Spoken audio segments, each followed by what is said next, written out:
Hi guys, welcome back to my channel. I'm Jen Morgan, the Karmic Psychic. I'm a Master Akashic Records reader, and I help you clear the karmic debt that's preventing you from living the life of your wildest dreams.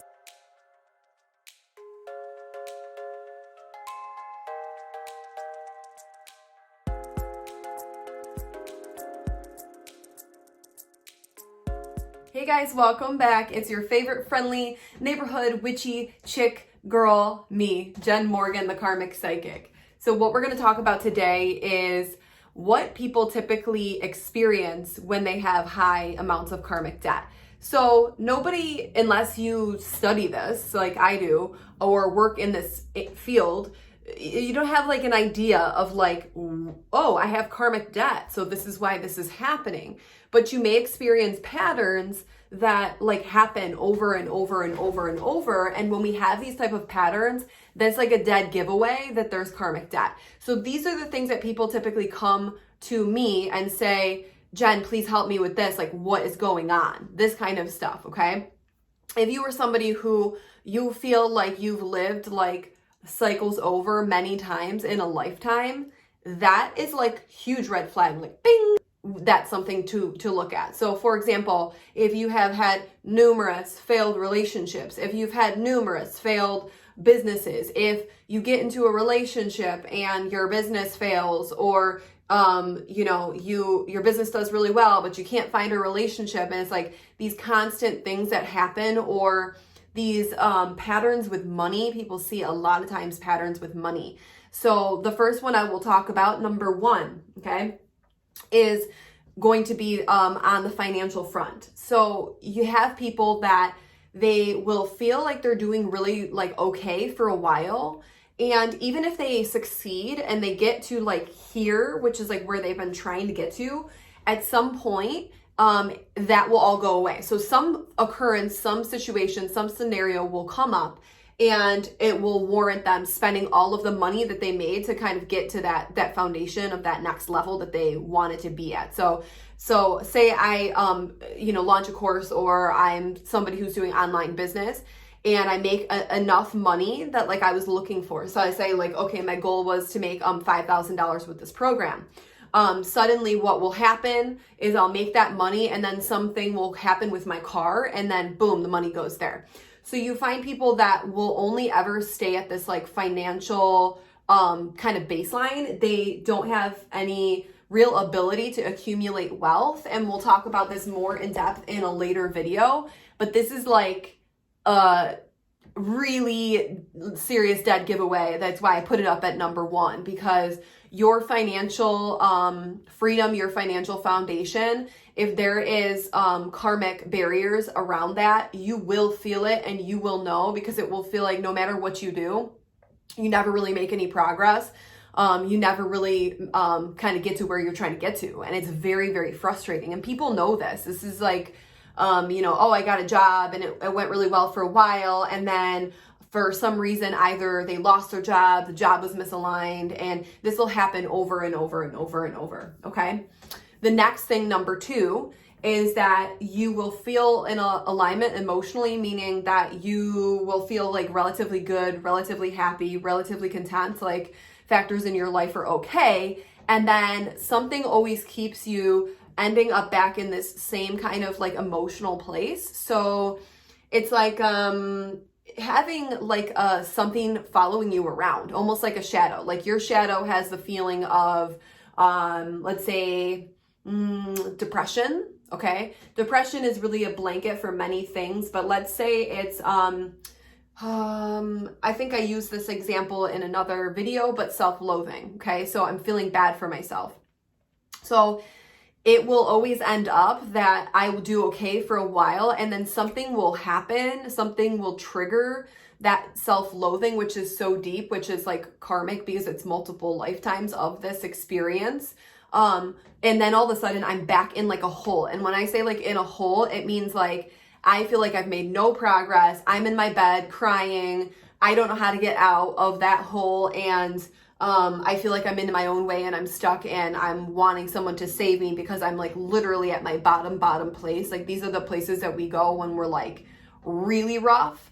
If that has happened to you, like multiple times in your life. And if you can say, especially too, that it's not like from a new trauma that you're going through that you're just processing, it seems to be linked to something else. It's like all of a sudden something happened to like turn it back on, like a light switch, but you're not actually in a traumatic moment and you're not actually processing a traumatic moment that's current, then this is definitely something to be aware of.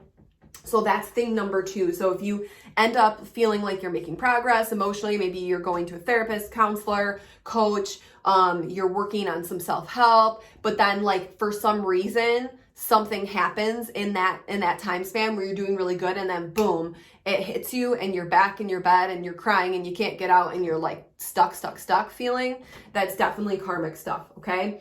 And people spend a lot of their time in a lifetime fighting that. It can be very, very draining, and it's actually like preventing us from getting to those learning lessons, which the karma's presenting, because our emotions take the forefront. And so the actual ability to work through the mindset that will get us to the learning lesson just really goes away and kind of dwindles. It's like the possibility for that is smaller when those things happen, because the emotions tend to take the cake, and most of us don't learn management of emotions. Our parents mostly don't teach us that, and so we have to teach that to ourselves as adults. So when those emotions hit, it can be very derailing if you don't know how to manage your emotions. So very, very, very common stuff. Like examples of that too, additional like self-loathing. It could be sadness, loneliness. It's like sometimes you would notice that this feeling that comes back, it doesn't even really match up to your circumstances of what you're living in right now. It's like, whoa, that came out of nowhere. And like, yeah, I know that this one thing makes me feel this way, but like, it doesn't warrant necessarily this reaction of like me going this deep into a hole, okay? So the next thing is number 3, boom, number 3. When you are doing a lot of spiritual healing work, when you're doing a lot of, you're kind of coming to your awakening. Like you guys will hear me say this like probably about 20 times, like on every video. Terminology to me is like, it's just like, one of those things. But like awakening is one of those words that we use. Basically, you're becoming more spiritually aware. You're becoming more in tune with who you are. You might be doing some self-healing. You may be doing some self-discovery and that type of thing. And you're going to feel like your vibrations increasing, and you're going to be like, oh my God, like these crystals are working. And, this mala necklace, like I can literally pull like tools out of like the wall. They're everywhere because I use them. Okay. But you're like, I'm using this mala necklace. It's great. It's going really well. I feel like my vibration's super high. And like this crystal right here, ooh, it just makes me feel so good. And a bajillion other things. And you're like, oh, my tarot cards are really working. Boom. So you'll make and don't forget the essential oils, right? But spiritual tools, really, they're great. Okay. But here's the thing. So if you have karmic stuff, what this is basically you're putting it's a temporary fix. It's like somebody who's going towards like a drug versus dealing with the problem that makes them want to do the drug, right? So it's like going to create an increased vibration for a good amount of time, sometimes longer, sometimes shorter, depending on what you're working with, and how highly vibrational it is. So you'll be like, oh my God, I feel so high vibe and things are going so well. And, but then it will feel it doesn't matter really the amount of time it's per person, but like, so 3 months in, you backslide heavily, like almost to the point where you like don't use your stuff anymore. You're almost like, it's not working, it must not be working. And you kind of go back to this place of like, the thing that got you into wanting to advance and grow and do that self-discovery like has come back, and it's like so oppressive that you're like, these things aren't working, like I need the next thing. And so this type of thing is what keeps people reaching for the next best thing and investing so much money in so many different things, because they're perceiving that the solution is something that's out there, and really what's happening is that the core issue is still an issue. And so you can only increase your vibration so much before you're essentially snapped back. And so what we call this is your vibrational bandwidth, your actual availability to have a lasting shift. Okay, so here's the thing, like if you are somebody who takes a little bit longer to grow generally, or change is difficult for you, you're not somebody who makes new choices, which we'll go into a whole nother video about at some given juncture about. This is segueing into like manifestation stuff, which is like karma and manifestation and dharma, boom, boom, boom, like we're all besties. We love each other. Okay. These things all work together. So like if your karma is in the way, you are not going to understand your soul purpose. If you don't understand your soul purpose, it's hard to manifest something that's in alignment with your soul purpose. If you don't have actual availability to manifest anything, because you have all, you don't know this and you don't know your karma and it's not out of the way. It's just this kind of, these things all work together. Okay. Anyways, coming back to what I was saying, if you are somebody who doesn't make a lot of new choices, I'm like, no shame, like, do you? If you are somebody who comfort zone feels pretty good to you, there is a high likelihood, like I can say this probably 99.9% of the time, if you are not somebody who's making new choices every day, and when I say new, I mean like literally, it's not a choice you've made before. It's not a reiteration of an old choice. It's something new, okay?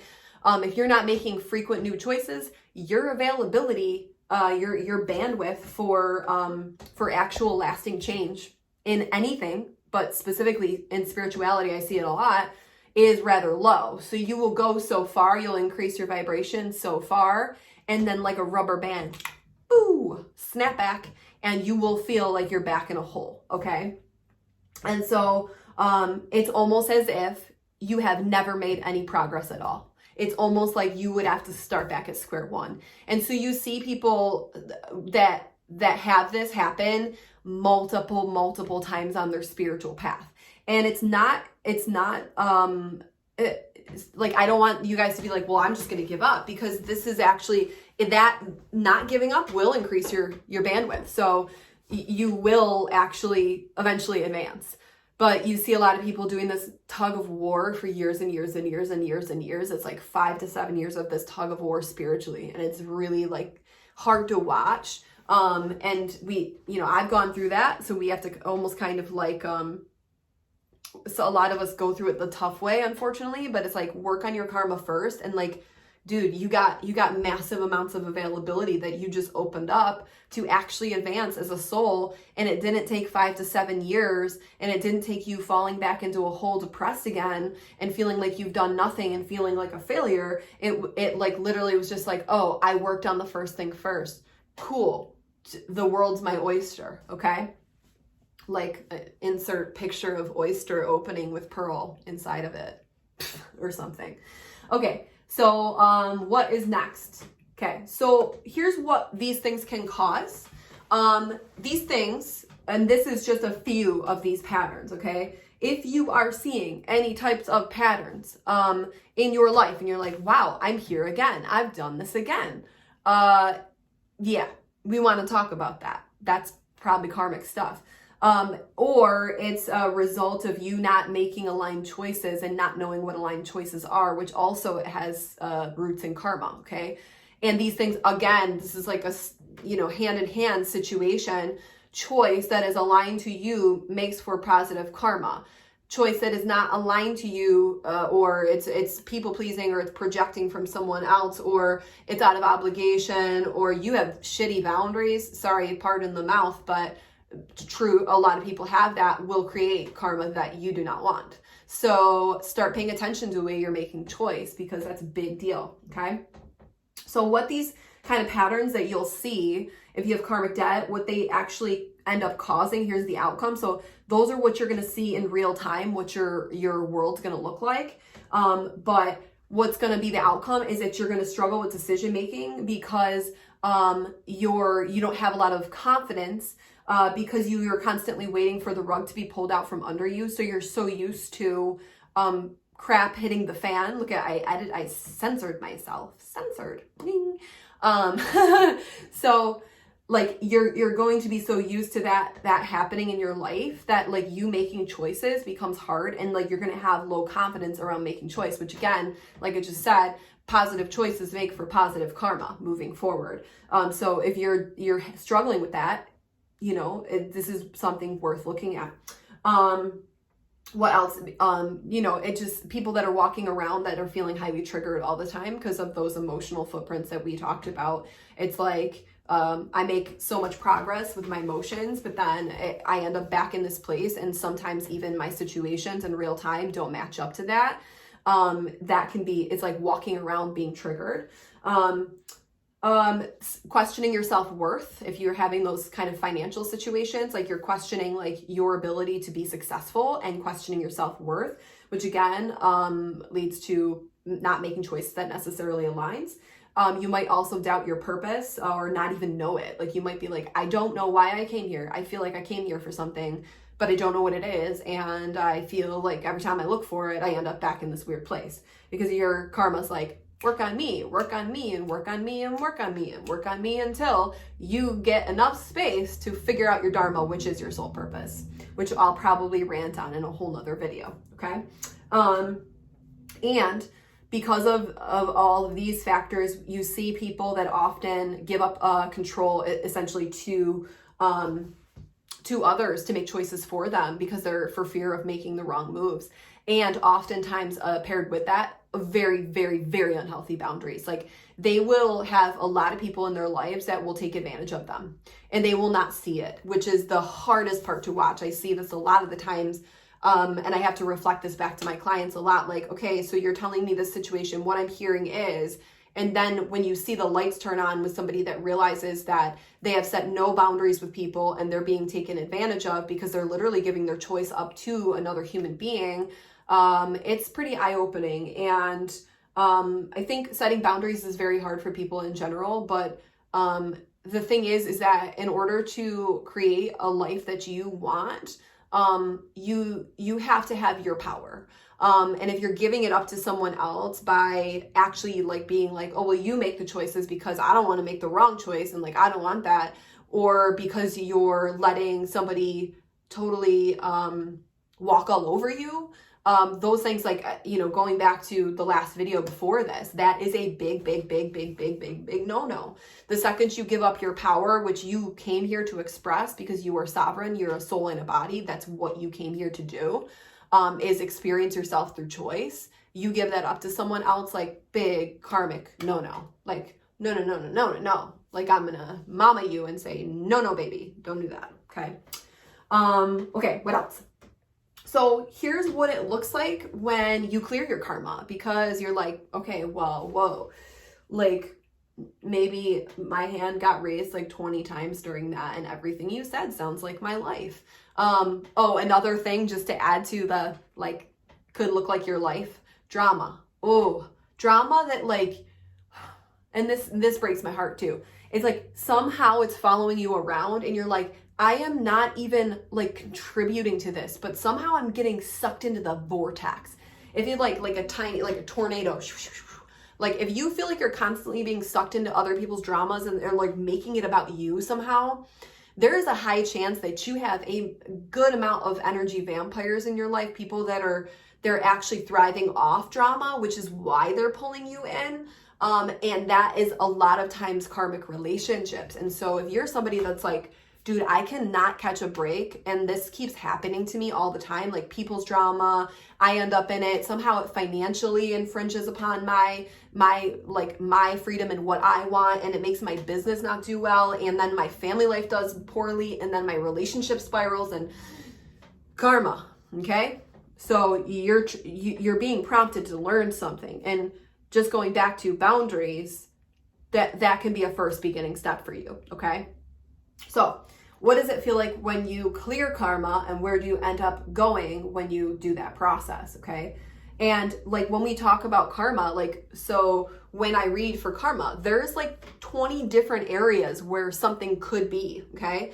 And so it's impossible for me to just blanket and say, you did this to like everyone out there, okay? Because it's individual. It's based on your experience as a soul in a body within a lifetime, this or past. So it's individual to you. You made choices. So you can't even say like collectively, oh, like this is what has happened, okay? So it's like a bunch of different areas that karma can reside in that's causing your outcome right now and causing you not to have the availability to choose outside of that, okay? So anyways, going back to this is what feels like after you clear that karma, okay? Your choices actually start to match up to what you desire to create. You're less distracted, you feel less stuck, and you are really not interested in letting other people take your power or your control. You're like, no, I'm creating the life that I deserve and that I want. You start to feel more confident. You stop limiting yourself. So like, there's this thing that I see a lot of times, especially with people with karmic debt that are business, like entrepreneurs. They will like put themselves out there and then, but it's really safe. And then they will pull back, like almost like immediately. They were like, I wanted to create an online business. I put myself out there and then I was like testing the waters and like, I don't know how this is going to go. And then they like pull back and they get small and they get like back in their comfort zone. So they keep like limiting themselves and they vacillate between I'm going to do this and then now I'm hiding, now I'm back. So after you clear your karma, you stop limiting yourself and you start to like move into your true potential. You're like, oh yeah, actually like I can do stuff. You set boundaries and stop letting people walk all over you. Boom. Like we don't need to keep talking about that, but it's really important. So, you know, like, if this was note taking, like I would highlight that, like just every color over and over. You feel free to be who you are every day and you stop hiding in the background of your life as like this kind of person who's just retreating into their life. You see people a lot of times, or when I say you, I mean like me, that create these lives and then they're like, oh my God, this doesn't align to anything I actually wanted. How did I end up here? They're literally like playing the background of their life. They're not like the main player. They're not like the main character. Like they're like somebody who's like in the movie that's like walking in the background. And the movie's being like shot like out here, but they're just like this. And they're not even like an extra. They're like somebody who literally lives in the city that happened to walk by the set. Eee, not fun. So you stop hiding in the background of your life and you actually know that you have freedom to make the choices that you can and you will to create what you want, okay? You stop judging yourself because shame and blame and lack of acceptance, it keeps you stuck. And you realize there's not really much of a place for that anymore. Like you don't have most of your 99.9% of your month spent inside of a place of you know, having that chatter in your head that's keeping you limited and telling you you're not enough and telling you you're not this and you're not that. And your inner critic like just dies down. You're like, no, sorry, you don't have a place here. We have to go over here and this is what I want. So you start to learn to just shut it down. It's like I would say on my normal average month, I don't even have not even one full day where I think negatively about myself or have any negative thought-based pattern. Like I literally am like, that's fascinating if it happens for 2 seconds. And then I'm like, okay, see you, bye. Because I'm going over here and this is what I want to create. And like, that is not, it's just not going to create anything for me. Like why put my time or effort there? Like, no, bye. Okay. And you start to have massive amounts of grace and deep understanding and mindfulness. So you're like literally trading like shame, blame, lack of acceptance for this like beautiful grace and deep understanding where you start to look at your life differently and you say, okay, I see an outcome. How did I contribute to this? Oh, that's interesting. Maybe I didn't make an empowered choice in that. And then you literally learn and you start to move forward. And the availability that you open up is like insane because the way that you're looking at the way you're playing and behaving in your life is like completely different. It's not like, woe is me and I'm a victim and something's wrong with me and I'm broken and I'm not enough and I should have known better, and why do I always do the same thing? It's not even that anymore. You're just like, this is an interesting outcome. You start to lean with like curiosity, and it's really kind of nice. It's like self-reflective curiosity that it's not even attached to like meaning anything about you anymore. Just like, oh, I'm an observer. I made a choice. Wow, that was an interesting outcome. That's the choice I made that led to that. Okay, how can I adjust that next time? Okay, cool, moving on. So that's what starts to like become your reality every single day.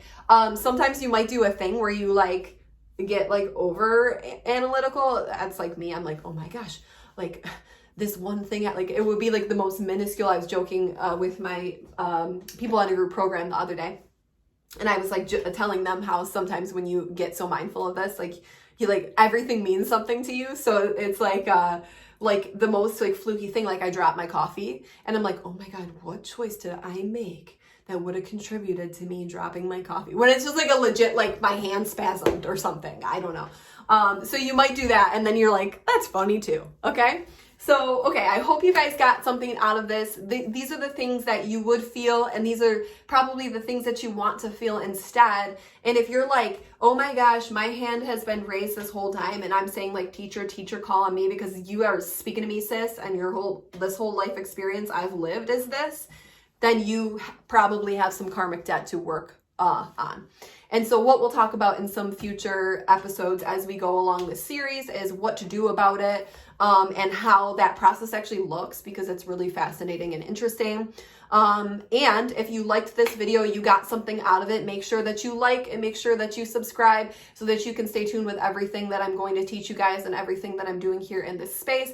And if you are somebody who is in the Insta world and you like it, it's been my main platform for like ever and ever and ever, and I just do love it. So make sure that you follow me at Jen_Morgan, and I will see you guys over there and in the next video. Bye guys. If you loved what you learned about today, make sure to like and subscribe, and come check me out over on Instagram at Jen_Morgan or on my website, jen-morgan.com. See you soon, guys.